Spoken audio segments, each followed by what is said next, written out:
আমরা গতকালকে গজারি ইউনিয়নের প্রত্যেকটি ইউনিটে প্রোগ্রাম করেছি। আজকে সাবেক এমপি মহোদয় কামরুল আশরাফ খান পটন সাহেবের নেতৃত্বে আজকে যেই গজারি ইউনিয়ন গণসংযোগ করে এবং বর্তমান এমপি শ্যালক শরীফুল হক শরীফ সাহেবের সমর্থকরা আজকে এই গণসংযোগ করতে গিয়ে আজকে আমার নির্বাচনী অফিসে ভাঙচুর করেছে এবং আমার দোকানদারকে মারপিট করেছে, আমার কর্মীদেরকে মারপিট করেছে। শুধু এই আমতলায় নয়, নোয়াকান্দা পুরা পলাশে তারা তাণ্ডব সৃষ্টি করেছে, প্রত্যেকটি অফিস ভাঙচুর করেছে।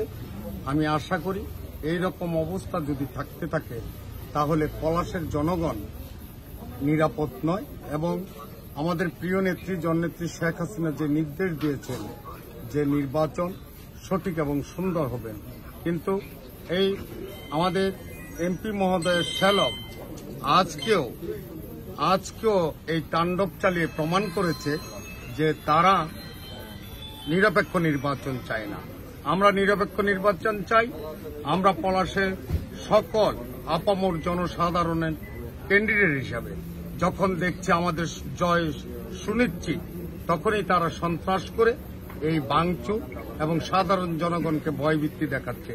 আমি নরসিংদী জেলার আইনশৃঙ্খলা বাহিনীর কাছে অনুরোধ করব, আপনারা একটি সুন্দর নির্বাচন ঘটানোর জন্য আপনারা জনগণের নিরাপত্তার স্বার্থে এই ব্যবস্থাটি আপনারা দেখবেন এবং আমি জননেত্রী শেখ হাসিনা এবং আমাদের আওয়ামী লীগের যারা কেন্দ্রীয় কমিটিতে আছেন তাদেরকে অনুরোধ করব যে যেই নির্দেশ নেত্রী দিয়েছে সেই নির্দেশ অমান্য করে কিভাবে সেই এমপি মহোদয়ের সেই শ্যালক এই ভাঙচুর এবং ত্রাসের সৃষ্টি করেছে আমার পুরাটি উপজেলায়।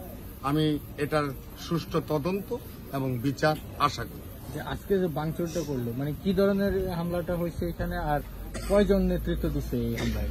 এই হামলায় অন্তত 10 থেকে 12 জন লোক হামলা করেছে এবং তাদের মিছিল যাওয়ার পরেই এই হামলাটি হয়। এখানে হামলা কি করছে, কি ক্ষতি করছে? আমার অফিসের ভাঙচুর করছে, চেয়ার, লাইট এবং যে ব্যানার সবকিছু খুলে নিয়ে গেছে, পোস্টার টোস্টার সব খুলে নিয়ে গেছে এবং সিলিং ফ্যানটা ছিল সেটাও খুলে নিয়ে গেছে।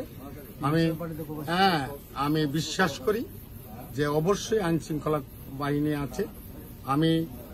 আমরা শান্তিপ্রিয় জনগণ, আমরা অন্যায়কে প্রশ্রয় দিই না, আমরা ন্যায়ের পক্ষে আছি এবং আমরা শান্তিপূর্ণভাবে আমি আমার সমর্থকদের অনুরোধ করব যাতে করে এই পলাশের শান্তি বজায় থাকে এবং ধৈর্য ধরে আগামী 8 তারিখ নির্বাচন পর্যন্ত তারা যেন ধৈর্য ধরে এবং ইনশাল্লাহ 8 তারিখে কাপ্রিস মার্কায় ভোটের মাধ্যমে প্রমাণ হবে জনগণের ক্যান্ডিডেট কাপ্রিস মার্কা অবশ্যই জয়লাভ।